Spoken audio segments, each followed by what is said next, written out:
बिस्मिल्लाहिर्रहमानिर्रहीम। अस्सलाम वालेकुम dear students, welcome to the एमर्स। आज हम डिस्कस करने वाले हैं इलेक्ट्रोमैग्नेटिज्म के चैप्टर के ईटीए मेडिकल यूनिवर्सिटी के एग्ज़ाम में पूछे जाने वाले previous year MCQs from 2008 to 2023। Students, अगर हम इलेक्ट्रोमैग्नेटिज्म की बात करें तो इस पूरे चैप्टर के अंदर कुछ बेसिक से फंडामेंटल गिने चुने कॉन्सेप्ट्स हैं जिनको अक्सर यूज़ किया जाता है एमसीक्यूज़ के अंदर और आपको कंफ्यूज कर दिया जाता है। तो आज के इस लेक्चर में हम डिस्कस करेंगे टोटल 50 एमसीक्यूज़ जिनके कॉन्सेप्ट्स और लॉजिक्स एक दूसरे से थोड़े हटके होंगे। अब यहाँ पर हम सीखेंगे कि अपने बेसिक कॉन्सेप्ट्स को किस तरह से अप्लाई करना है इन क्वेश्चंस के अंदर और इनको सॉल्व करना है।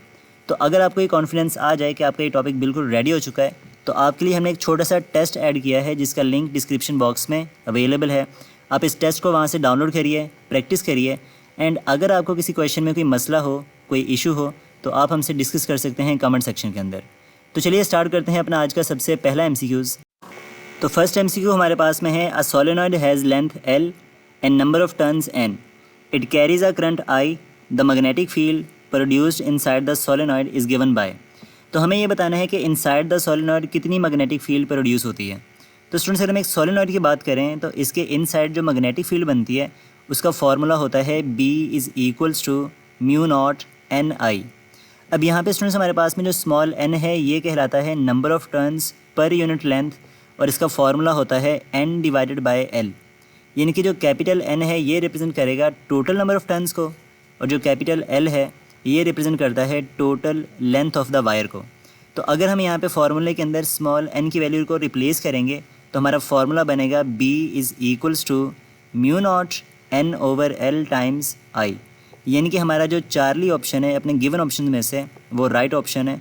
तो ये होता है magnetic field inside the current carrying solenoids. MCQ number 2 हमारे पास में है, which type of field is present near a moving charge. एक मूविंग चार्ज के अराउंड किस तरह का फील्ड बनता है। तो स्टूडेंट्स, इस चार्ज के बारे में हमने 3 पॉसिबिलिटीज़ याद रखनी है कि अगर हमारा चार्ज पार्टिकल रेस्ट में हो, उसकी वेलोसिटी 0 हो तो उसके अराउंड सिर्फ़ और सिर्फ इलेक्ट्रिक फील्ड जनरेट होता है। लेकिन जब हमारा चार्ज पार्टिकल जो है वो यूनिफॉर्म मोशन में होता है, उसकी वेलोसिटी कांस्टेंट होती है, तो वो 2 तरह का फील्ड जनरेट करेगा, इलेक्ट्रिक फील्ड भी और मैग्नेटिक फील्ड भी। लेकिन जब हमारा चार्ज पार्टिकल जो है वो वेरिएबल वेलोसिटी से मूव करता है यानी कि नॉन यूनिफॉर्म मोशन में होता है तो उसके अराउंड इलेक्ट्रिक और मैग्नेटिक फील्ड तो बनेगा लेकिन इसके साथ साथ वो इलेक्ट्रोमैग्नेटिक वेव्स भी जनरेट करता है। तो ये चार्ज पार्टिकल हमारे पास में एक्सेलरेटिंग चार्ज पार्टिकल कहलाता है। यानी कि अगर हमारा चार्ज मूव कर रहा है तो उसके अराउंड 2 तरह का फील्ड बनेगा, इलेक्ट्रिक और मैग्नेटिक फील्ड। तो इस लिहाज से हमारा चार्ली ऑप्शन जो है यहाँ पे राइट ऑप्शन है। एमसीक्यू नंबर 3 है, a 100 metre long conductor carrying a current of 2 ampere is at right angle to the magnetic field of 0.5 weber per metre square. The force experienced by the conductor is. तो हमें conductor पर लगने वाली force बतानी है। तो students, हम जानते हैं कि जब हम किसी कंडक्टर को मैग्नेटिक फील्ड में रखते हैं तो उस पर लगने वाली फ़ोर्स का फॉर्मूला होता है F is equals to ILB sine theta. अगर हम यहाँ पे वैल्यूज़ को रिप्लेस करें तो करंट हमारे पास में 2 एम्पेयर है, उसकी जो लेंथ है कंडक्टर की वो 100 मीटर है और मैग्नेटिक फील्ड की स्ट्रेंथ है 0.5 वेबर पर मीटर स्क्वायर। और क्योंकि हमने कंडक्टर को राइट एंगल पे रखा है मैग्नेटिक फील्ड के परपेंडिकुलर तो एंगल बनेगा 90 डिग्री। अब स्टूडेंट्स, यहाँ पे अगर हम इसको सॉल्व आउट करें तो साइन 90 की वैल्यू हम जानते हैं ये 1 के बराबर होती है।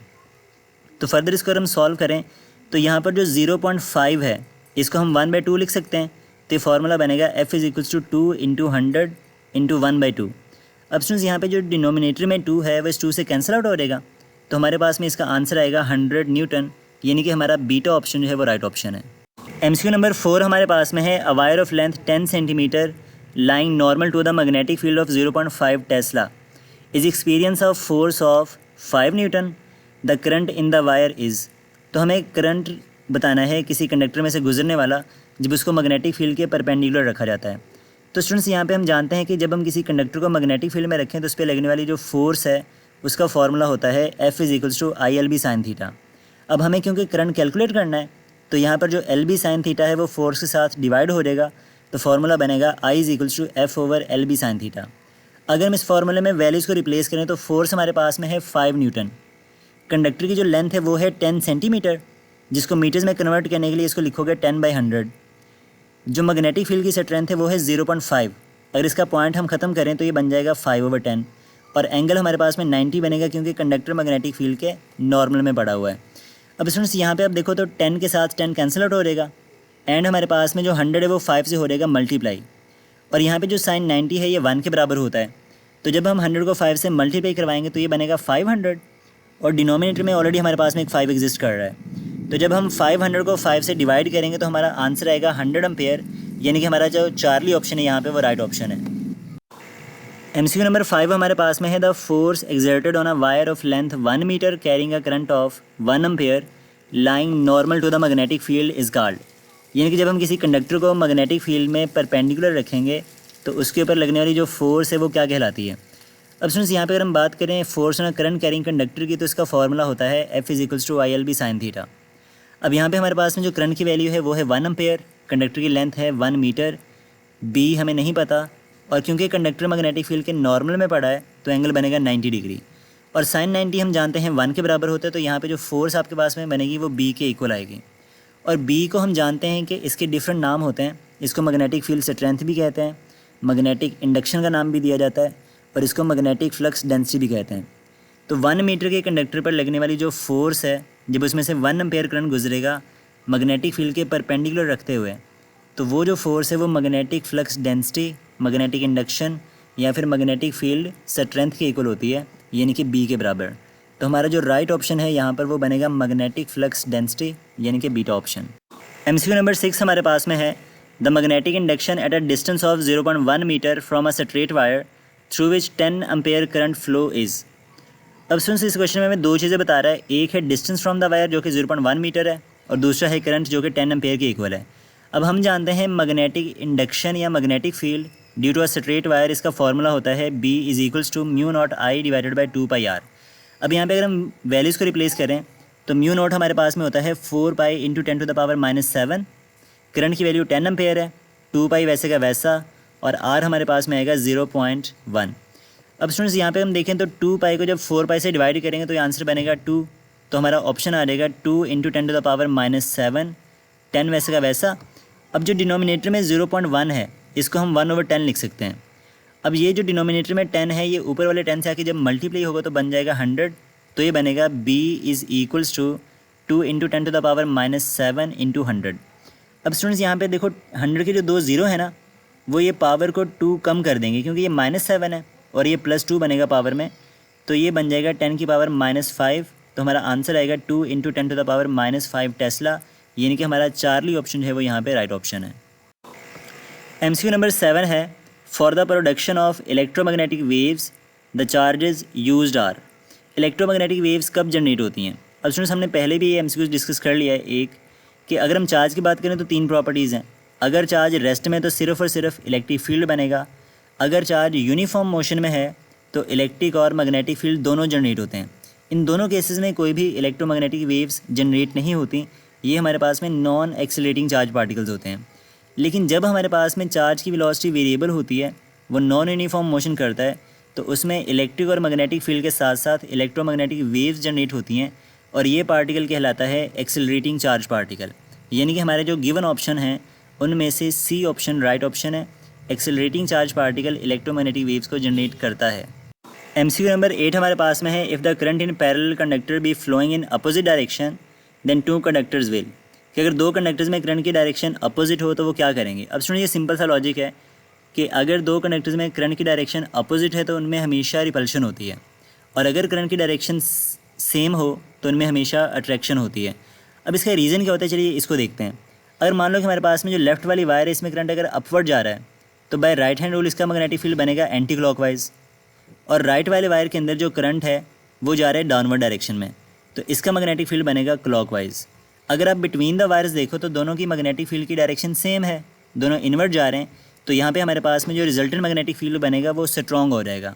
लेकिन साइड्स का जो मैग्नेटिक फील्ड है यहाँ पर वो वीक रहेगा, तो हमारे पास में इन दोनों कंडक्टर्स के ऊपर एक आउटवर्ड फोर्स लगेगी जो इनको एक दूसरे से दूर कर देगी, तो हम कहेंगे ये आपस में रिपेल हो रहे हैं, यानी कि यहाँ पे हमारा जो बीटा ऑप्शन है वो राइट ऑप्शन बनेगा।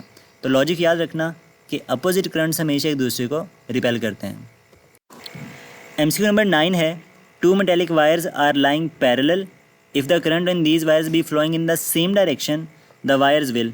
अब यहाँ पे क्वेश्चन कह रहा है कि अगर करंट की डायरेक्शन सेम हो तो फिर क्या होगा।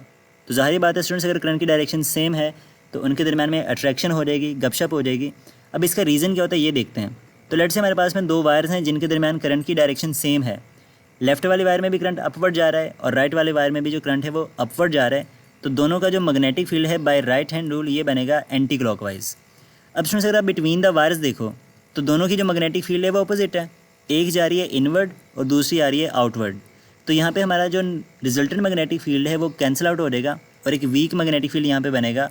लेकिन साइड्स का जो मैग्नेटिक फील्ड है इस पर कोई फ़र्क नहीं पड़ेगा, वो स्ट्रॉन्ग रहेगा। तो इन दोनों वायर्स के ऊपर एक बाहर से फोर्स रहेगी जो इन दोनों को एक साइड पे पुश करेगी और ये दोनों आपस में अट्रैक्ट हो जाएंगे। तो हम लिखेंगे इन दोनों में अट्रैक्शन होगी जब करंट की डायरेक्शन सेम होती है। तो यहाँ पे हमारा जो अल्फा ऑप्शन है वो राइट ऑप्शन है। MCQ नंबर 10 है SI unit of magnetic flux is weber which is equal to, यानी कि 1 वेबर किसके बराबर होता है हमने ये बताना है। अब स्टूडेंट्स हमारे पास में अगर मैग्नेटिक फ्लक्स के फॉर्मूले की बात करें तो वो होता है phi is equal to BA cos theta. अगर हम इसके यूनिट्स की बात करें तो मैग्नेटिक फ्लक्स का जो SI यूनिट है वो होता है वेबर, जो कि फर्दर इक्वल होता है टेस्ला मीटर स्क्वायर के। टेस्ला यहाँ पे B का यूनिट है और मीटर स्क्वायर हमारे पास में एरिया यानी कि A का यूनिट है। अब इसको अगर आप फर्दर सॉल्व करो तो tesla metre square further equal होता है न्यूटन मीटर पर एम्पियर के। अब यहाँ पे हमारे पास में जो न्यूटन मीटर है ये फर्दर जाउल के इक्वल भी होता है, तो इसको हम जाउल एम्पियर भी लिख सकते हैं, जो कि बेस यूनिट्स में बराबर होता है किलोग्राम मीटर स्क्वायर पर सेकंड स्क्वायर पर एम्पियर के। अब स्टूडेंट्स हमारे गिवन ऑप्शन में उसने पूछा है कि कौन सा ऑप्शन राइट ऑप्शन है। तो यहाँ पे हमारा अल्फा ऑप्शन राइट होगा, 1 weber is equals to newton metre per ampere. MCQ number 11 हमारे पास में है the magnetic field inside a solenoid can be increased by, कि इनसाइड द मैग्नेटिक फील्ड जो है सोलेनॉइड के उसको किस तरह से इंक्रीज़ कर सकते हैं। तो स्टूडेंट्स एक सोलेनॉइड के लिए हमारी मैग्नेटिक फील्ड का फॉर्मूला होता है B is equals to mu naught N/L into I. अब यहाँ से हम इसका रिलेशनशिप देखें तो B का म्यू नॉट के साथ में डायरेक्ट रिलेशनशिप है जो कि मीडियम की प्रेजेंस को शो करेगा nature of the core material के लिए। इसी तरह से जो मैग्नेटिक फील्ड है इसका नंबर ऑफ टर्न्स के साथ भी डायरेक्ट रिलेशनशिप है और मैग्नेटिक फील्ड का अमाउंट ऑफ करंट के साथ भी डायरेक्ट रिलेशनशिप है। यानी कि अगर हम कोर मटेरियल के तौर पर एक अच्छा मैग्नेटिक मटेरियल यूज़ करें जो कि नॉर्मली सॉफ्ट आयरन कोर होती है तो मैग्नेटिक फील्ड स्ट्रेंथ इंक्रीज़ हो सकती है। अगर हम नंबर ऑफ़ टर्न्स को इंक्रीज़ करेंगे तब भी मैग्नेटिक फील्ड इंक्रीज़ करेगी और अगर हम सोलेनॉइड में से पास होने वाले करंट को इंक्रीज़ करेंगे मैग्नेटिक फील्ड तब भी इंक्रीज़ होगी। यानी कि हमारे सारे ऑप्शन जो है यहाँ पे राइट ऑप्शन है, तो आपका बनेगा ऑल ऑफ दीज यानी कि डेल्टा ऑप्शन। MCQ नंबर 12 हमारे पास में है a wire of loop is placed in a magnetic field, the magnetic flux passing through the loop is minimum when the angle between the field lines and normal to the surface area of the wire loop is, यानी कि हमें ये बताना है कि किस angle पर जो मैग्नेटिक फ्लक्स है वो मिनिमम होता है। अब सुन जैसे अब देखो कोई एक डायग्राम दिखाई जा रही है, अगर हम किसी सरफेस को मैग्नेटिक फील्ड के पैरेलल रखेंगे तो उसमें से बहुत कम नंबर ऑफ़ लाइंस पास करेंगे या नहीं पास करेंगे। तो इस केस में हमारा जो एरिया वेक्टर है वो सरफेस के बनेगा परपेंडिकुलर कुछ इस तरह से। तो यहाँ पे हमारे पास में एरिया वेक्टर और मैग्नेटिक फील्ड लाइंस के दरमियान जो एंगल है वो बनेगा 90 डिग्री। तो हमारा जो फ्लक्स है उसका फार्मूला होता है BA cos थीटा और cos थीटा हमारे पास में बनेगा cos 90 जिसकी वैल्यू 0 के बराबर होती है। तो हमारा जो मैग्नेटिक फ्लक्स है वो आएगा 0 यानी कि मिनिमम होगा। तो अगर हमारा जो एंगल है बिटवीन एरिया वेक्टर या फिर नॉर्मल वेक्टर और मैग्नेटिक फील्ड 90 डिग्री तो हमारा जो फ्लक्स है वो मिनिमम होता है। तो यहाँ पे हमारा C ऑप्शन है वो राइट ऑप्शन है। MCQ नंबर 13 है When a charged particle enters a uniform magnetic field, there is a change in, तो जब कोई चार्ज पार्टिकल मैग्नेटिक फील्ड में एंटर होता है तो कौन सी क्वांटिटी चेंज होती है। तो स्टूडेंट्स मैग्नेटिक फील्ड में चार्ज पार्टिकल पर लगने वाली मैग्नेटिक फोर्स का फॉर्मूला होता है F is equals to Q into V cross B। अब यहाँ पे जो मैग्नेटिक फोर्स है ये जस्ट एक डिफ्लेक्टिंग फोर्स होती है, यानी कि इसका काम है चार्ज पार्टिकल्स को मोड़ देना सर्कल के अंदर। अब यहाँ पे स्टूडेंट्स ये जो मैग्नेटिक फोर्स है ना ये सिर्फ और सिर्फ पार्टिकल की वेलोसिटी की डायरेक्शन को चेंज करती है, ये हमेशा उसके मोशन के परपेंडिकुलर होती है। ये वेलोसिटी के मैग्नीट्यूड के ऊपर कोई इम्पैक्ट नहीं करेगी, जिसकी वजह से ना तो उसकी काइनेटिक एनर्जी चेंज होती है और ना ही वहाँ पे कोई पोटेंशियल एनर्जी का चेंज आता है। उसकी टोटल एनर्जी भी कांस्टेंट रहेगी और उसकी स्पीड भी हमेशा कांस्टेंट रहेगी। सिर्फ और सिर्फ यहाँ पर वेलोसिटी की डायरेक्शन चेंज होती है। तो हमारा C ऑप्शन है यहाँ पे राइट ऑप्शन है। MCQ नंबर 14 है which drive unit below is equal to the SI unit for magnetic field strength tesla. तो हमें ये बताना है कि टेस्ला के बराबर कौन सा यूनिट होता है जो गिवन ऑप्शन में अवेलेबल है। स्टूडेंट्स अगर हम बात करें मैग्नेटिक इंडक्शन की या मैग्नेटिक फील्ड स्ट्रेंथ की तो इसका फॉर्मूला हमने पढ़ा है, ये होता है B is equals to F/L/IL। Students यहाँ पे अगर हम फोर्स के यूनिट्स पुट करें तो वो होता है न्यूटन, करंट का यूनिट होता है एम्पेयर और लेंथ का यूनिट होता है मीटर। तो ये बनेगा Newton per ampere per metre, जो कि फर्दर टेस्ला के बराबर होता है। तो गिवन ऑप्शन में से हमारा जो सी ऑप्शन है वो राइट ऑप्शन है। MCQ नंबर 15 है, if a stationary electron is subjected to a uniform magnetic field it will be. यानी कि स्टेशनरी इलेक्ट्रॉन है तो जैसे ही ये मैग्नेटिक फील्ड में जाएगा तो इसके ऊपर जो मैग्नेटिक फोर्स लगती है उसका फॉर्मूला होता है F=q_v_b sin थीटा। अब स्टूडेंट्स यहाँ पे क्योंकि हमारा इलेक्ट्रॉन स्टेशनरी है उसकी वेलोसिटी ज़ीरो है, अगर हम वेलोसिटी को ज़ीरो पुट करेंगे तो हमारी जो फोर्स है वो ज़ीरो के बराबर आ जाएगी। और अगर चार्ज पार्टिकल पे कोई मैग्नेटिक फोर्स अमल नहीं कर रही तो हमारे चार्ज पार्टिकल में कोई भी डिफ्लेक्शन शो नहीं होगी, वो स्ट्रेट लाइन में मूव करेगा। तो यहाँ पे हमारा जो अल्फ़ा ऑप्शन है वो राइट ऑप्शन है। यानी कि स्टेशनरी चार्ज पार्टिकल्स के ऊपर कोई भी मैग्नेटिक फोर्स एक्ट नहीं करती और वो अनडिफ्लेक्टेड रहते हैं मैग्नेटिक फील्ड के अंदर। MCQ नंबर 16 है, the charge particle is situated in a region of space and experience of force only when it is in motion. यानी कि चार्ज पार्टिकल पे फोर्स सिर्फ उस वक्त लगती है जब वो मोशन में होता है। इसका मतलब कि रेस्ट में उसके ऊपर फोर्स नहीं लगेगी। It can be deduce that the region encloses. तो हमें ये बताने कि वहाँ पर कौन सा फील्ड होगा। अब स्टूडेंट्स अभी हमने एक MCQ डिस्कस किया है स्टेशनरी इलेक्ट्रॉन्स वाला, यानी कि अगर इलेक्ट्रॉन स्टेशनरी है मैग्नेटिक फील्ड के अंदर तो उसके ऊपर फोर्स नहीं लगेगी। तो ज़ाहिर बात है कि ये हमारे पास में मैग्नेटिक फील्ड होगा यहाँ पे, और उसका फॉर्मूला हमारे पास में मैग्नेटिक फोर्स का होता है F=q_v_b sin थीटा। तो अगर हमारे चार्ज पार्टिकल मोशन में है तो उसके ऊपर मैग्नेटिक फोर्स लगेगी। लेकिन अगर हम बात करें इलेक्ट्रिक फ़ोर्स की तो चार्ज पार्टिकल चाहे रेस्ट में हो या मोशन में हो उसके ऊपर इलेक्ट्रिक फ़ोर्स हमेशा लगती है, जिसका फॉर्मूला होता है Fe=q/E। तो यहाँ पे स्टूडेंट्स अगर हमारे चार्ज पार्टिकल पर मोशन की स्टेट में फोर्स लगती है तो इसका जो मैग्नेटिक फील्ड वहाँ पे अवेलेबल होगा तो हमारा सी ऑप्शन है यहाँ पे राइट ऑप्शन है। MCQ नंबर 17 है, if the direction of initial velocity of the charge particle is neither along nor perpendicular to the direction of magnetic field then orbit will be. यानी कि अगर हमारी जो इनिशियल वेलोसिटी की direction है वो ना तो मैग्नेटिक फील्ड के डायरेक्शन में हो और ना ही उसके परपेंडिकुलर हो तो उसका जो पाथ है वो किस तरह का बनेगा। स्टूडेंट्स हम जानते हैं मैग्नेटिक फोर्स जो होती है चार्ज पार्टिकल के ऊपर लगने वाली उसका फॉर्मूला होता है q_v_b sin थीटा। तो अगर हम डिफरेंट एंगल्स की बात करें तो जब हमारा एंगल 0 डिग्री या फिर 180 डिग्री होता है, यानी कि आप चार्ज पार्टिकल को मैग्नेटिक फील्ड के डायरेक्शन में या जब उसके अपोजिट प्रोजेक्ट करते हो तो उसके ऊपर लगने वाली जो फोर्स है वो ज़ीरो हो जाती है, क्योंकि sin 0 भी ज़ीरो होता है, sin 180 भी ज़ीरो होता है। तो हमारा चार्ज पार्टिकल अनडिफ्लेक्टेड रहेगा, वो स्ट्रेट लाइन में मूव करेगा, उसका पाथ लीनियर होगा। लेकिन अगर हम चार्ज पार्टिकल को प्रोजेक्ट करते हैं मैग्नेटिक फील्ड के परपेंडिकुलर यानी कि 90 डिग्री के ऊपर तो वो एक सर्कुलर पाथ अडॉप्ट करता है। लेकिन अगर हमारा जो एंगल है वो ना तो 0 डिग्री हो और ना ही 90, तो 0 और 90 के बीच में कोई भी एंगल हो सकता है, यानी कि ना तो हमने चार्ज को फील्ड के पैरेलल फेंका है और ना ही परपेंडिकुलर, कोई बीच वाला एंगल है। तो इस केस में इसका जो पाथ है वो एक हेलिकल पाथ अडॉप्ट करता है जो कुछ इस तरह से होता है। तो हमारे जो गिवन ऑप्शन है उनमें से राइट ऑप्शन बनेगा हेलिकल पाथ यानी कि हेलिक्स। तो ये हमारा इसका राइट ऑप्शन है।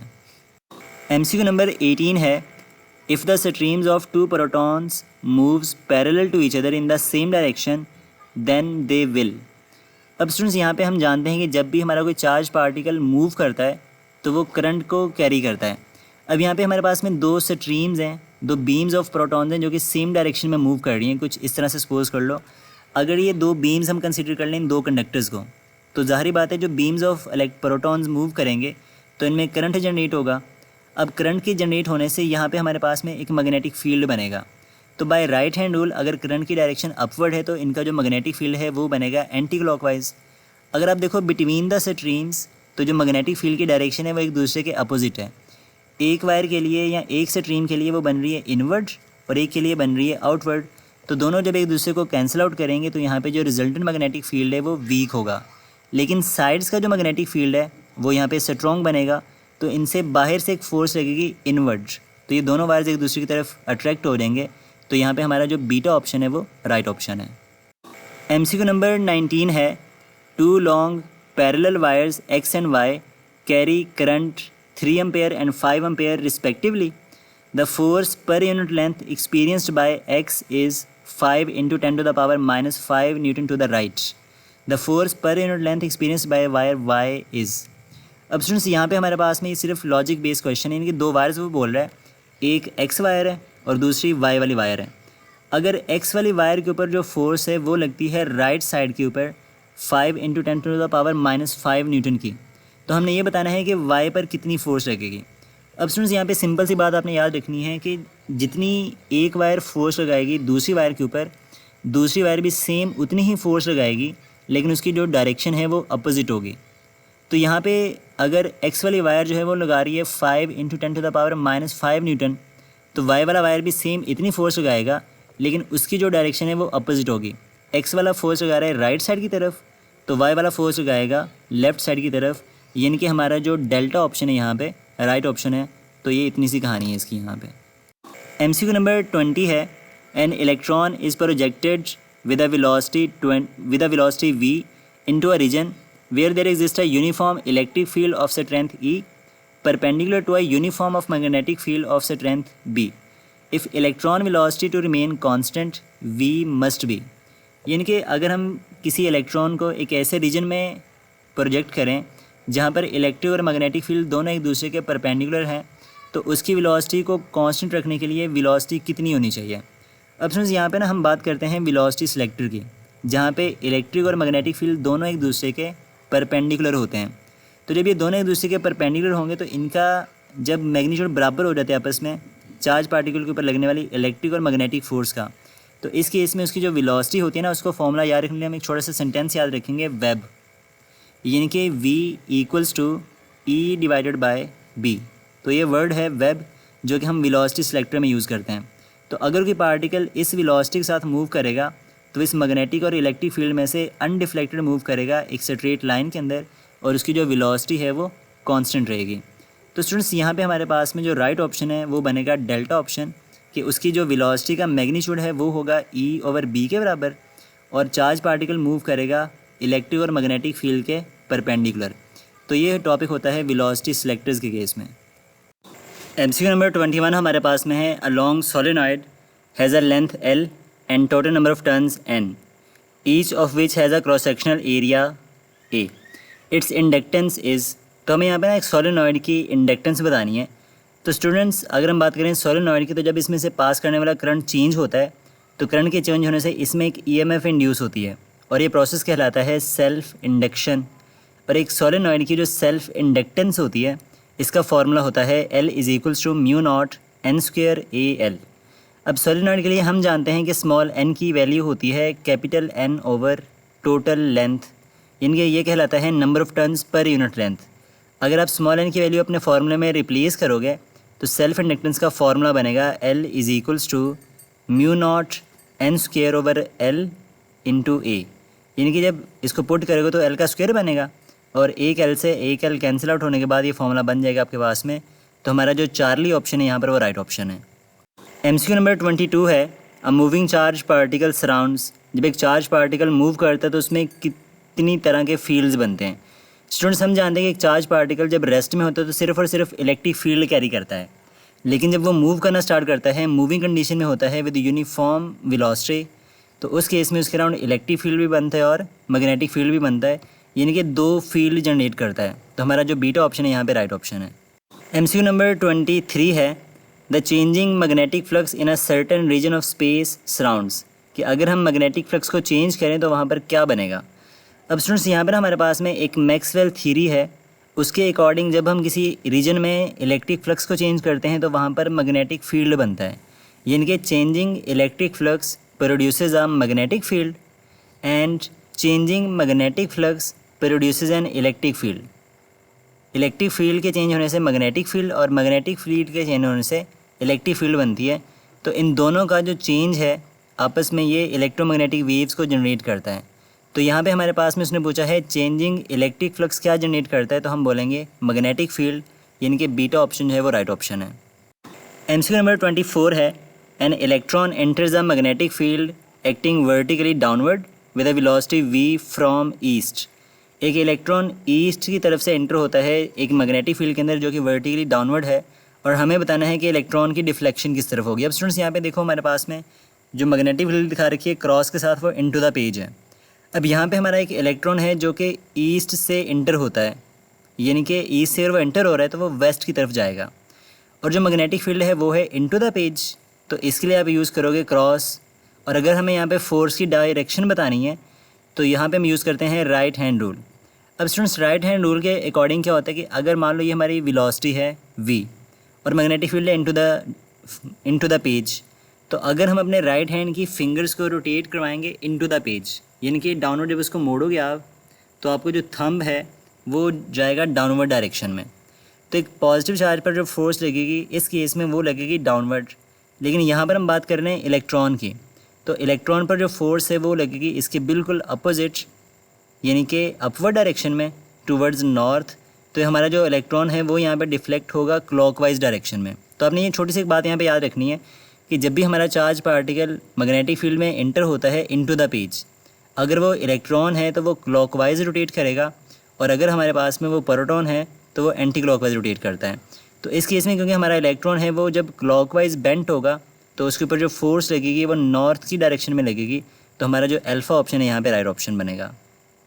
MCQ नंबर 25 है, a long solenoid has a magnetic field से strength 3.14 into 10⁻² tesla inside it when a current of 5 ampere passes through it.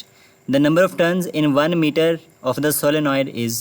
तो हमने 1 मीटर के अंदर नंबर ऑफ टर्न्स की वैल्यू कैलकुलेट करनी है। अब स्टूडेंट्स हम जानते हैं कि magnetic field due to solenoid का फॉर्मूला होता है B is equals to mu naught N/L into I.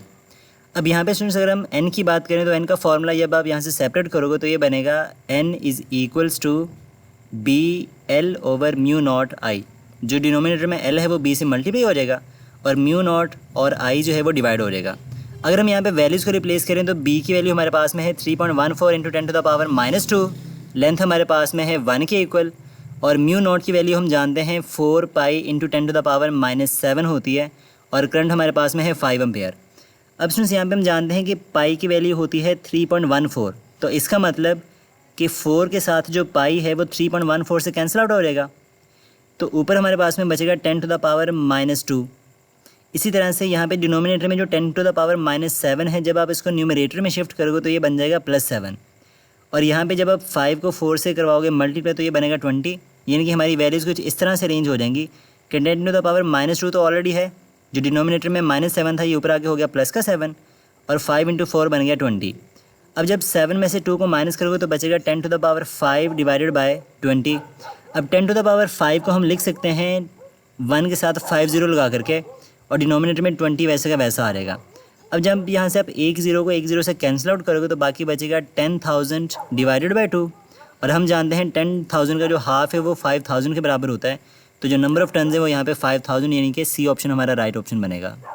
MCQ number 26 है, solenoid B has twice the radius and 6 times the number of turns per unit length as a solenoid A। The ratio of the magnetic field in the interior of B to that of interior of A, यानी कि हमने magnetic field of B और magnetic field of A का ratio बताना है, और हमें यहाँ पे दो चीज़ें वो बता रखा है कि B का जो रेडियस है वो A के रेडियस से ट्वाइस है, डबल है उसका, और B के जो नंबर ऑफ टर्न्स हैं वो A के नंबर ऑफ टर्न्स से 6 गुना ज़्यादा हैं। अब स्टूडेंट्स यहाँ पे magnetic field inside the solenoid का फॉर्मूला होता है B is equals to mu naught Ni। अब यहाँ पे जो स्मॉल n है ये कहलाता है number of turns per unit length, जिसका B के साथ डायरेक्ट रिलेशनशिप है। तो अगर हम यहाँ से इनका रेशो फॉर्मूला जनरेट करें तो ये बनेगा magnetic field of B divided by magnetic field of A is equals to n of B divided by n of A। अब यहाँ पे जो n ऑफ B है, यानी कि number of turns per unit length of B, वो A का 6 time है, तो आप इसकी जब वैल्यू रिप्लेस करोगे तो Na से Na कैंसिल हो जाएगा और इसका आंसर आएगा 6, यानी कि हमारे पास में दोनों की जो मैग्नेटिक फील्ड की रेशो है वो 6 के इक्वल बनेगी, यानी कि बीटा ऑप्शन। MCQ नंबर 27 है, an electron and a proton enters the magnetic field with equal velocities which one of them experience more force. आप इलेक्ट्रॉन प्रोजेक्ट और प्रोटॉन को मैग्नेटिक फील्ड में जब एंटर करवाओगे तो किस चार्ज पार्टिकल पे ज़्यादा फोर्स लगेगी। अब स्टूडेंट्स हम जानते हैं कि force acting on a charge particle का फॉर्मूला होता है QVB sin थीटा। अब दोनों चार्जेस के लिए मैग्नेटिक फील्ड सेम है, दोनों की स्पीड भी सेम है, और दोनों का जो चार्ज है इलेक्ट्रॉन प्रोटॉन का वो भी सेम होता है, तो इन दोनों के ऊपर जो फोर्स लगेगी वो भी सेम होगी, यानी कि हमारा जो चार्ली ऑप्शन है वो राइट ऑप्शन है। MCQ नंबर 28 है, ऐसा unit of magnetic flux density is. तो मैग्नेटिक फ्लक्स डेंसिटी का यूनिट क्या होता है। अब स्टूडेंट्स अगर हम बात करें मैग्नेटिक फ्लक्स डेंसिटी की तो ये होता है B के बराबर, जिसका फॉर्मूला होता है फ्लक्स ओवर एरिया, यानी कि 5B डिवाइडेड बाय A। अब हम जानते हैं मैग्नेटिक फ्लक्स का यूनिट होता है वेबर और एरिया का होता है मीटर स्क्वायर, तो इसका एक यूनिट बनेगा वेबर पर मीटर स्क्वायर, जो कि हमारे ऑप्शन में नहीं है, जो कि फर्दर इक्वल होता है टेस्ला के, ये भी हमारे ऑप्शन में नहीं है। और 1 टेस्ला हमने ऑलरेडी एक एमसीक्यू डिस्कस कर लिया है कि 1 टेस्ला बराबर होता है Newton per ampere per metre के, तो इस लिहाज से हमारा जो चार्ली ऑप्शन है यहाँ पर वो राइट ऑप्शन बनेगा। एमसीक्यू नंबर 29 है, an electron is projected horizontally from south to north in a uniform magnetic field acting from west to east. एक इलेक्ट्रॉन को आपने प्रोजेक्ट किया है साउथ से नॉर्थ की तरफ और जो मैग्नेटिक फील्ड है वो है वेस्ट से ईस्ट की तरफ, तो हमें बताना है direction along which it will deflected is. तो हमें ये बताना है कि इलेक्ट्रॉन किस डायरेक्शन में डिफ्लेक्ट होगा। अब स्टूडेंट्स, जिस डायरेक्शन में पार्टिकल पे फोर्स लगेगी वो उसी डायरेक्शन में डिफ्लेक्ट होगा। तो अगर हम फोर्स की बात करें तो यहाँ पे मैग्नेटिक फील्ड हमारी लग रही है वेस्ट से ईस्ट की तरफ और जो उसकी वेलोसिटी है वो है साउथ से नॉर्थ की तरफ। तो अगर हम फोर्स की डायरेक्शन बताना चाहते हैं तो आप यहाँ पे यूज़ करोगे right hand cross product rule, यानी कि अगर हम वी को रोटेट करवाएं बी की तरफ, तो जब आप अपने फिंगर्स को वी से बी की तरफ कर्ल करोगे तो हमारा जो थंब है वो जाएगा डाउनवर्ड, यानी कि इनटू द पेज। तो एक पॉजिटिव चार्ज पार्टिकल जो है वो इनटू द पेज यानी कि डाउनवर्ड डिफ्लेक्ट होगा अगर वो पॉजिटिव होता तो। लेकिन यहाँ पर बात हो रही है इलेक्ट्रॉन की, तो जो इलेक्ट्रॉन पर फोर्स है वो लगेगी बिल्कुल इसके अपोजिट, तो जो इलेक्ट्रॉन है वो अपवर्ड डिफ्लेक्ट होगा, तो इसका जो सी ऑप्शन है यहाँ पे वो राइट ऑप्शन है। एमसीक्यू नंबर 30 है, the force on a charge q moving with velocity v parallel to the magnetic field is given by. अब स्टूडेंट्स यहाँ पे हम जानते हैं कि एक चार्ज पे लगने वाली जो मैग्नेटिक फोर्स उसका फॉर्मूला होता है q v B sine theta. अब क्योंकि हमारा चार्ज पार्टिकल मैग्नेटिक फील्ड के पैरेलल मूव कर रहा है तो एंगल बनेगा 0 डिग्री, और हम जानते हैं साइन 0 जो है वो 0 के बराबर होता है, तो हमारे चार्ज पर लगने वाली जो नेट फोर्स है वो 0 हो जाएगी, यानी कि जो सी ऑप्शन है वो राइट ऑप्शन है। तो जब भी आप किसी चार्ज पार्टिकल को मैग्नेटिक फील्ड की डायरेक्शन में या उसके अपोजिट प्रोजेक्ट करते हैं तो उसकी जो फोर्स होती है वो 0 होती है, वो स्ट्रेट लाइन में मूव करता है। एमसीक्यू नंबर 31 है, in a magnetic field the charge at rest experiences. तो मैग्नेटिक फील्ड में अगर आप एक चार्ज को रेस्ट में रखोगे तो वो कितनी फोर्स एक्सपीरियंस करेगा। अब स्टूडेंट्स हम जानते हैं कि मैग्नेटिक फोर्स का फॉर्मूला होता है F is to q v B sine theta. अगर वो चार्ज रेस्ट में है उसकी वेलोसिटी 0 होगी, तो अगर वेलोसिटी हम 0 पुट करेंगे तो चार्ज पे लगने वाली जो फोर्स है वो 0 होगी, यानी कि चार्ज कोई भी फोर्स एक्सपीरियंस नहीं करेगा जब वो मैग्नेटिक फील्ड में रेस्ट पर होता है, तो हमारा अल्फा ऑप्शन है यहाँ पे राइट ऑप्शन बनेगा। एमसीक्यू नंबर 32 है, keeping the magnetic field and velocity of the particles same which particle will show the most deflection when passes through the magnetic field. तो हमें ये बताना है कि कौन सा चार्ज पार्टिकल जो है वो ज़्यादा डिफ्लेक्शन शो करेगा। अब स्टूडेंट्स यहाँ पे ना एक छोटी सी बात याद रखनी है कि हमेशा मैग्नेटिक फील्ड में वही पार्टिकल्स डिफ्लेक्ट होते हैं जिनके ऊपर चार्ज होता है। तो अगर हम अपने ऑप्शंस की बात करें तो ना तो यहाँ पर गैमा पार्टिकल पे कोई चार्ज है और ना ही न्यूट्रॉन्स पे चार्ज पार्टिकल होते हैं, ये दोनों न्यूट्रल पार्टिकल्स हैं, इनकी डिफ्लेक्शन नहीं होगी।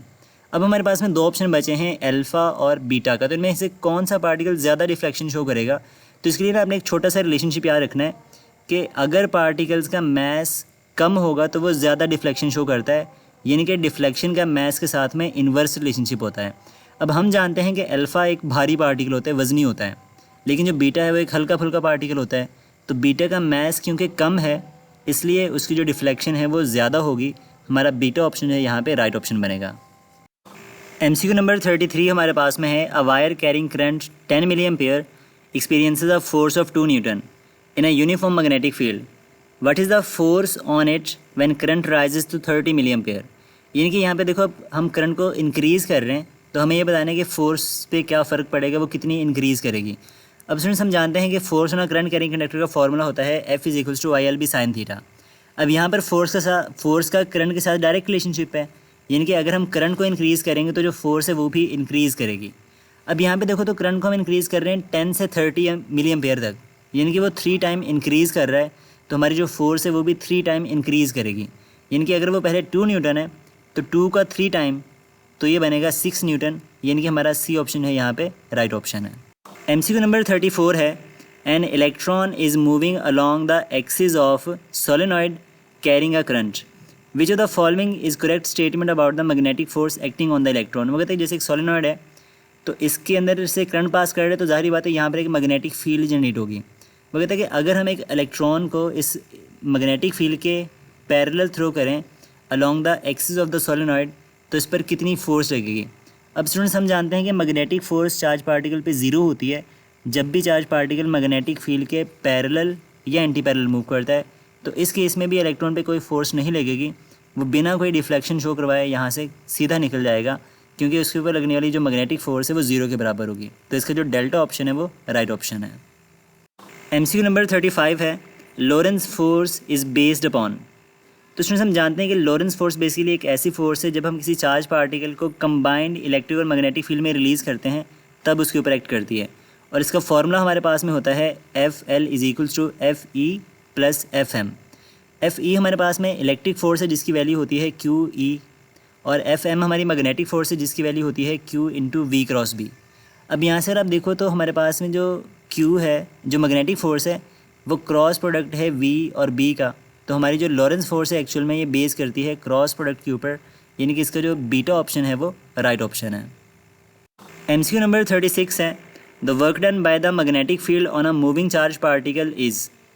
तो कितना वर्क डन होता है मैग्नेटिक फील्ड से जब एक चार्ज पार्टिकल उसके अंदर मूव करता है। अब स्टूडेंट्स हम जानते हैं कि एक चार्ज पार्टिकल पे लगने वाली जो मैग्नेटिक फोर्स है उसका फॉर्मूला होता है Q × V × B। अब यहाँ पे जो मैग्नेटिक फोर्स है ये वेलोसिटी के भी परपेंडिकुलर होती है और मैग्नेटिक फील्ड की भी परपेंडिकुलर होती है। तो जब कोई चार्ज पार्टिकल सर्कल में मूव करेगा तो जो मैग्नेटिक फोर्स है वो होती है टुवर्ड्स द सेंटर, जब वो मैग्नेटिक फील्ड में एंटर होगा, और जो वेलोसिटी होती है वो होती है अलोंग द टेंजेंट, यानी कि ये दोनों हमेशा एक दूसरे के परपेंडिकुलर रहते हैं। तो इस केस में एंगल बनेगा 90 डिग्री, और वर्क डन का फॉर्मूला होता है FD cos theta. cos 90 zero है, तो जिसकी वजह से हमारा जो वर्क डन है वो ज़ीरो हो जाएगा। यानी कि जो मैग्नेटिक फोर्स है उसका काम है सिर्फ चार्ज पार्टिकल को बेंड करवाना, डिफ्लेक्ट करना, वो उसकी वेलोसिटी का सिर्फ डायरेक्शन चेंज करती है, जिसकी वजह से वर्क डन जो है वो ज़ीरो के बराबर होता है, क्योंकि यहाँ पर लगने वाली जो फोर्स है वो मोशन के परपेंडिकुलर होती है। तो हमारा जो बीटा ऑप्शन है, जो C ऑप्शन है हमारा, वो यहाँ पे राइट ऑप्शन बनेगा। MCQ नंबर 37 है, the frequency of an electron projected with velocity V perpendicular to a magnetic field B is given by. तो हमें बताना है कि एक इलेक्ट्रॉन को जब हम मैग्नेटिक फील्ड के परपेंडिकुलरली प्रोजेक्ट करते हैं तो उसकी फ्रीक्वेंसी किसके बराबर होती है। अब स्टूडेंट्स इसका फॉर्मूला आप रट्टा भी लगा सकते हो, उसके बाद इसको अगर हम ड्राइव करें तो देखो कैसे बनेगा। तो जब भी एक चार्ज पार्टिकल मैग्नेटिक फील्ड में एंटर होता है परपेंडिकुलरली तो वो सर्कुलर पाथ को अडॉप्ट करता है। तो उस केस में उसके ऊपर लगने वाली जो सेंट्रीपिटल फोर्स है वो मैग्नेटिक फोर्स के बराबर होती है। सेंट्रीपिटल फोर्स का फॉर्मूला होता है mv²/r, और मैग्नेटिक फोर्स का फॉर्मूला होता है QVB जब एक charge particle perpendicular to the field enter होता है। अब यहाँ पे आप देखो तो दोनों साइड से एक V से एक V कैंसिल आउट हो जाएगा, तो हमारा फॉर्मूला बनेगा mv/r = QB। अगर स्टूडेंट्स हम बात करें यहाँ पे V/r की, तो ये हमने सर्कुलर मोशन में भी पढ़ा था कि V/r बराबर होता है ओमेगा के, तो फॉर्मूला बनेगा m ω = QB। अगर आप यहाँ से ओमेगा को सेपरेट करो तो फॉर्मूला बनेगा QB/m। अब स्टूडेंट्स हम जानते हैं कि जो ओमेगा है यहाँ पे ये उसकी एंगुलर फ्रीक्वेंसी कहलाता है, और इसका एक फॉर्मूला हमारे पास में और भी होता है ओमेगा = 2πf। अगर ओमेगा की ये वैल्यू हम उसके फॉर्मूले में अबव पुट करें तो ये हमारे पास में बनेगा 2πf = QB/m। तो अगर हम यहाँ से उसकी फ्रीक्वेंसी निकालना चाहते हैं तो 2π इस साइड पे आके डिवाइड हो जाएगा m के साथ, तो फॉर्मूला बनेगा F = QB/2πm। तो ये हमारा फार्मूला है frequency of the charge particle का। तो अगर इलेक्ट्रॉन का चार्ज E है तो हमारा फार्मूला बनेगा EB/2πm, यानी कि हमारा जो बीटा ऑप्शन है यहाँ पे वो राइट ऑप्शन है। MCQ नंबर 38 है, when current through 2 long parallel wires are flowing in the same direction magnetic field between them is. तो हमें ये बताना है कि अगर 2 वायर्स में करंट की डायरेक्शन सेम हो तो उनके दरमियान मैग्नेटिक फील्ड कितनी होगी, कैसी होगी। अब स्टूडेंट्स ये बात हम ऑलरेडी डिस्कस कर चुके हैं पहले 1-2 MCQs के अंदर भी, कि अगर हमारे पास में करंट की डायरेक्शन अपवर्ड होगी तो जो मैग्नेटिक फील्ड है वो बनेगी एंटी क्लॉकवाइज, दोनों वायर्स की वजह से। तो इन वायर्स के बिटवीन अगर आप देखो तो दोनों का जो फील्ड है वो अपोजिट डायरेक्शन में है, तो एक दूसरे को कैंसिल आउट करेगा। तो यहाँ पे जो रिजल्टेंट फील्ड है वो पहले से वीक हो जाएगा, लेकिन जो साइड्स का फील्ड है वो स्ट्रॉन्ग रहेगा, जिसकी वजह से दोनों वायर्स आपस में अट्रैक्शन करती हैं। तो बिटवीन द वायर्स उसने पूछा है, तो हमारी जो फील्ड है वो पहले से वीक हो जाती है, जिसका बीटा ऑप्शन है वो राइट ऑप्शन है।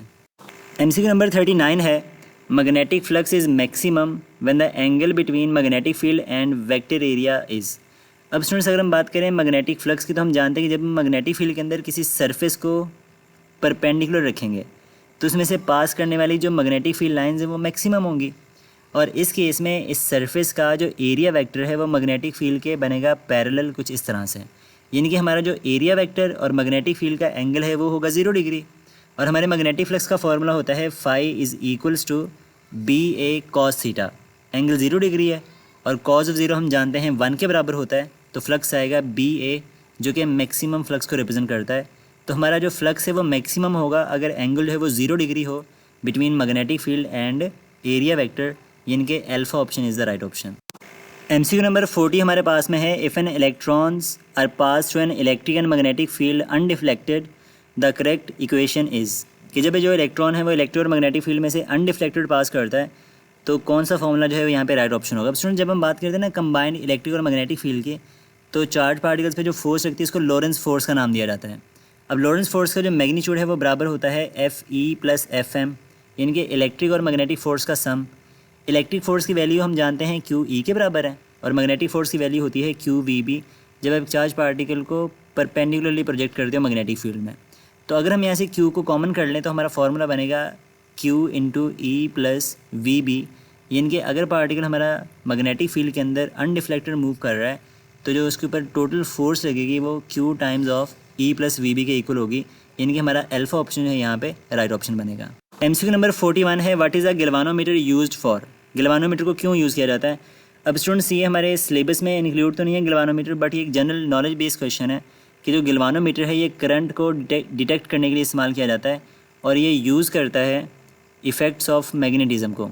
तो इसका जो अल्फा ऑप्शन है यहाँ पे राइट ऑप्शन है, इसको याद रखिएगा। MCQ नंबर 42 है, magnetic field is also known as. अब स्टूडेंट्स ये भी हमारा एक जनरल नॉलेज बेस्ड क्वेश्चन है कि मैग्नेटिक फील्ड का दूसरा नाम क्या होता है। तो मैग्नेटिक फील्ड को हम बी फील्ड भी कहते हैं, तो इसका जो अल्फा ऑप्शन है यहाँ पे वो राइट ऑप्शन है। MCQ नंबर 43 है, when an electron moves into a field in the west direction and is deflected towards north due to magnetic field the direction of magnetic field is. तो students यहाँ पे हमें magnetic field की direction बतानी है कि वो क्या होगी अगर हमारा जो इलेक्ट्रॉन है वो वेस्ट की डायरेक्शन में एंटर हो रहा है और डिफ्लेक्ट हो रहा है टुवर्ड्स नॉर्थ, यानी कि नॉर्थ की डायरेक्शन में उसके ऊपर फोर्स लग रही है। अब स्टूडेंट्स यहाँ पे ना अगर हम बात करते हैं प्रोटॉन्स की तो उसके लिए हम डिफरेंट रूल्स इस्तेमाल कर सकते हैं, जैसे कि राइट हैंड प्रोडक्ट रूल है, या फिर हमारे पास में फ्लेमिंग्स लेफ्ट हैंड रूल होता है, या फिर पाम रूल होता है। तो जब भी इलेक्ट्रॉन्स की बात करते हैं तो हम वो सारे रूल यूज़ करते हैं, फिर उसकी डायरेक्शन को रिवर्स कर देते हैं। तो चलो एक सिंपल सा ट्रिक बताता हूँ यहाँ पे इलेक्ट्रॉन्स के लिए।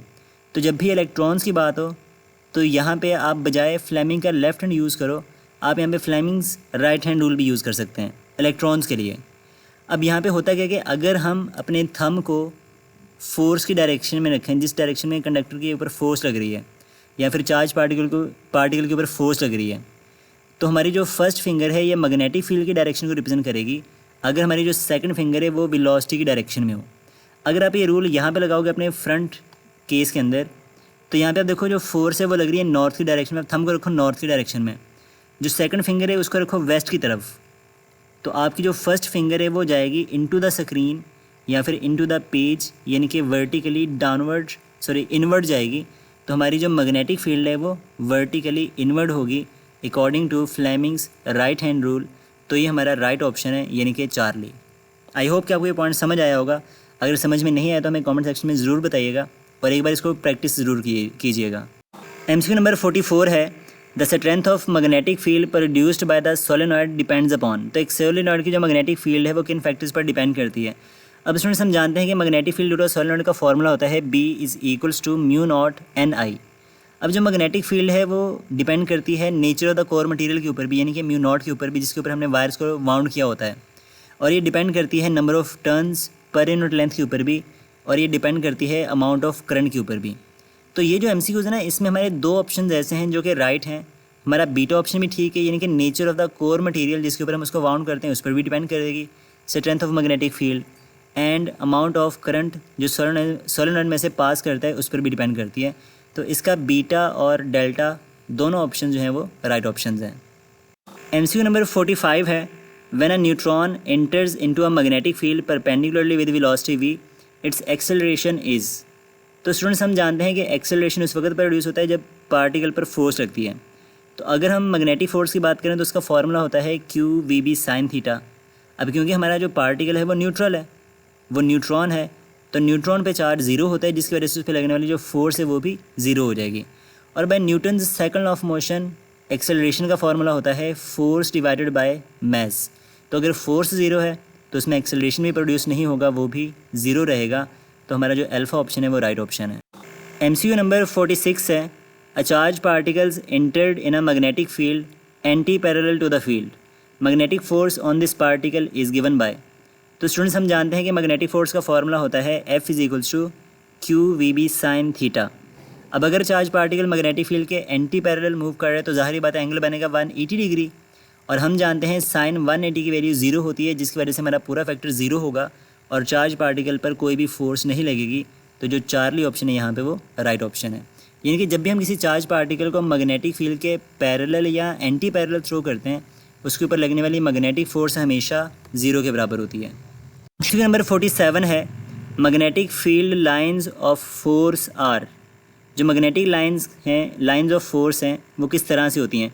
तो स्टूडेंट्स ये हमारे पास में एक जनरल नॉलेज बेस्ड क्वेश्चन है, इन्फॉर्मेशन बेस्ड है, जो कि हमारी बुक में भी अवेलेबल है कि हर मूविंग चार्ज पार्टिकल के अराउंड इलेक्ट्रिक और मैग्नेटिक फील्ड दोनों बनते हैं, जो कि रियल फील्ड्स होते हैं, लेकिन उनको रिप्रेजेंट करने के लिए हम इमेजिनरी लाइंस ड्रॉ करते हैं, जिनको लाइंस ऑफ फोर्स का नाम दिया जाता है। तो हमारी जो मैग्नेटिक फील्ड लाइंस हैं वो होती इमेजिनरी हैं, जो कि एक्चुअल फील्ड को रिप्रेजेंट करती हैं। तो हमारा जो अल्फ़ा ऑप्शन है वो राइट ऑप्शन है यहाँ पे। MCQ नंबर 48 हमारे पास में है, a hydrogen atom that has lost its one electron is moving east. तो एक हाइड्रोजन एटम जब एक इलेक्ट्रॉन लूज़ करेगा ना, तो एक पॉजिटिव चार्ज बन जाएगा जो कि ईस्ट की डायरेक्शन में मूव कर रहा है। Where the magnetic field is directed from south to north. तो मैग्नेटिक फील्ड हमारे पास में साउथ से नॉर्थ की डायरेक्शन, तो इट विल बी डिफ्लेक्टेड। तो हमें ये बताना है वो किस डायरेक्शन में डिफ्लेक्ट होगा। अब स्टूडेंट्स इसको हम दो तरह से सॉल्व कर सकते हैं। तो यहाँ पे अगर देखो डाटा जो हमें बता रखा है वो कह रहा है कि जो चार्ज पार्टिकल है उसने इलेक्ट्रॉन को लूज़ किया है और वो मूव कर रहा है ईस्ट की डायरेक्शन में, यानी कि हमारी जो वेलोसिटी है वो बनेगी टुवर्ड्स ईस्ट, और जो मैग्नेटिक फील्ड है वो है साउथ से नॉर्थ की तरफ। तो ये आ गया हमारी मैग्नेटिक फील्ड। अब यहाँ पे देखो, अगर हम यहाँ पे यूज़ करते हैं right hand cross product rule, तो जब अपने राइट हैंड की फिंगर्स को बी की तरफ रोटेट करवाओगे, यानी कि जब हम वी को बी की तरफ कर्ल करेंगे तो हमारा जो थंब है वो आउटवर्ड आएगा, यानी कि इसके ऊपर जो फोर्स है वो अपवर्ड लगेगी, चार्ज पार्टिकल अपवर्ड मूव करेगा। और दूसरा मेथड है by Fleming's left hand rule. अब यहाँ पे स्टूडेंट्स क्या होता है कि अगर हम अपनी फर्स्ट फिंगर को मैग्नेटिक फील्ड की डायरेक्शन में रखें, सेकंड फिंगर जो है यानी मिडिल फिंगर वो इंडिकेट करे डायरेक्शन ऑफ करंट को या फिर चार्ज पार्टिकल की वेलोसिटी की डायरेक्शन को, तो हमारा जो थंब है वो इंडिकेट करेगा डायरेक्शन ऑफ फोर्स को। तो ये रूल भी जब हम यहाँ पे लगाएंगे तो आप इससे देखोगे कि जो फोर्स है वो अपवर्ड आएगी, यानी आपकी जो फर्स्ट फिंगर है वो हो जाएगी नॉर्थ की तरफ, जो सेकंड फिंगर है वो जाएगी ईस्ट की तरफ। तो जो थंब है वो आपका आउटवर्ड आएगा, यानी कि आपकी तरफ आएगा। तो हमारा जो अल्फ़ा ऑप्शन है वो राइट बनेगा, अपवर्ड। MCQ नंबर 49 है, the magnitude of magnetic flux through area A has the exactly same value at what angles. कि किस एंगल्स पर मैग्नेटिक फ्लक्स की वैल्यू सेम होती है। अब स्टूडेंट्स हमें पता है मैग्नेटिक फ्लक्स का फॉर्मूला होता है फाई = BA cos थीटा। अब यहाँ पे अगर हम बात करें एंगल 0 डिग्री की, तो फ्लक्स का फॉर्मूला बनेगा cos 0, क्योंकि 1 के बराबर होता है, तो मैग्नेटिक फ्लक्स आएगा BA के इक्वल। इसी तरह से अगर हम बात करें 180 डिग्री की, तो cos 180 होता है -1, तो फ्लक्स का फॉर्मूला बनेगा -BA। यानी कि दोनों केसेस में जो फ्लक्स का मैग्नीट्यूड है वो सेम है, एक में +BA है, दूसरे में -BA, तो मैग्नीट्यूड सेम है यहाँ पे। लेकिन अगर हम किसी भी दूसरे एंगल की बात करें, जैसे कि 90 है या 270 है, तो दोनों एंगल्स पे फ्लक्स 0 होता है, और इनमें से बाकी कोई भी हमारा जो ऑप्शन है वो राइट नहीं बनेगा, क्योंकि 0 और 180 पर सेम है, तो अल्फ़ा ऑप्शन राइट ऑप्शन है। 90 पर 0, 180 पर मैक्सिमम, ये भी नहीं बनेगा। 180 पर मैक्सिमम, 270 पर 0, ये भी पॉसिबल नहीं है। 270 पर 0 और 360 पर मैक्सिमम, तो ये भी हमारा पॉसिबल आंसर नहीं बनेगा। तो जो अल्फ़ा ऑप्शन है वो हमारा राइट ऑप्शन है। इसी का नंबर 50 है, when a magnetic force act on a charge particle change occurs in. जब एक चार्ज पार्टिकल पर फोर्स लगती है तो किस चीज़ में चेंज आता है। तो स्टूडेंट्स हम जानते हैं कि मैग्नेटिक फोर्स सिर्फ़ और सिर्फ डायरेक्शन ऑफ वेलोसिटी को चेंज करती है, वो उसके मैग्नीट्यूड के ऊपर कोई भी इम्पैक्ट नहीं करती। तो जब भी कोई चार्ज पार्टिकल मैग्नेटिक फील्ड में इंटर होगा तो सिर्फ़ और सिर्फ उसका पाथ चेंज होता है, यानी कि डायरेक्शन ऑफ वेलोसिटी चेंज होती है। तो इस केस में हमारे पास में जो सी ऑप्शन है वो राइट ऑप्शन बनेगा, यानी कि वेलोसिटी की डायरेक्शन चेंज होगी, उसके मैग्नीट्यूड है वो सेम रहेगा, कांस्टेंट रहेगा, जिसकी वजह से work done by the magnetic force भी 0 होता है, क्योंकि ये हमेशा मोशन के परपेंडिकुलर लगती है।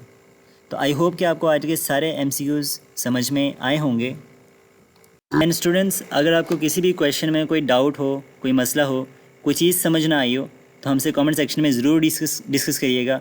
बहुत जल्द मिलेंगे एक नेक्स्ट वीडियो में। टिल देन, अल्लाह हाफिज़, फ़ी अमानिल्लाह।